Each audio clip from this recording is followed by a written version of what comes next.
The green heart of Turkey, Bolu. Are we there yet, Alper? Sighed Daphne, peering out the car window.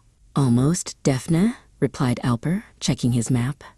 We are heading to Bolu, often called the green heart of Turkey. It's famous for its mountains and natural lakes. It is the perfect place for a nature adventure. Their first stop was Lake Abant, sparkling like a giant sapphire among the pine trees. It was so peaceful. Look, Alper, Daphne gasped, pointing toward the water. They offer rides in those beautiful horse-drawn carriages called phaetons. We should go for a ride.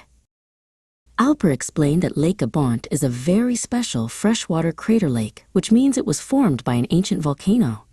They decided to rent bicycles and cycle around the perimeter instead of riding the carriage, to take in the fresh air. As they cycled through the crisp mountain air, Alper shared a fact. Bolu is surrounded by important mountain ranges like the mighty Koroglu Mountains. Bolu is also a center for forestry, which means they grow lots of trees for wood production. Their next adventure was Yediguller National Park, known as the Seven Lakes. It took a while to reach the remote, wild valley. Why 7 lakes, Alper? Daphne asked, hiking up a steep path, trying not to trip over the tree roots. Because there are literally 7 interconnected lakes here, formed long ago by landslides, Alper declared, spreading his arms wide once they reached a high viewpoint.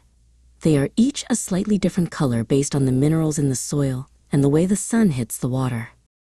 Yediguller was truly breathtaking, especially with the lush, thick forest all around them. Daphne tried to spot all 7 lakes, ticking them off on her fingers. Buyukol, Seringol, Deringol. She loved how green everything was. After all that hiking, they were hungry. Bolu is famous for something else. It's often called the City of Chefs. Did you know many of Turkey's most famous chefs come from Bolu? Alper asked. We must try the local specialties, especially the mushroom dishes harvested right here in the forest. Before leaving the region, they drove through the historic town of Mudurnu, known for its beautiful Ottoman-era wooden houses. The houses had carved balconies and colorful details, looking like they were from a fairy tale. Bolu taught Daphne and Alper that being green isn't just a color, it's a way of life.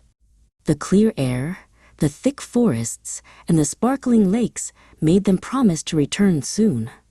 Bolu truly is the green heart, whispered Daphne as they headed home, already planning their next trip.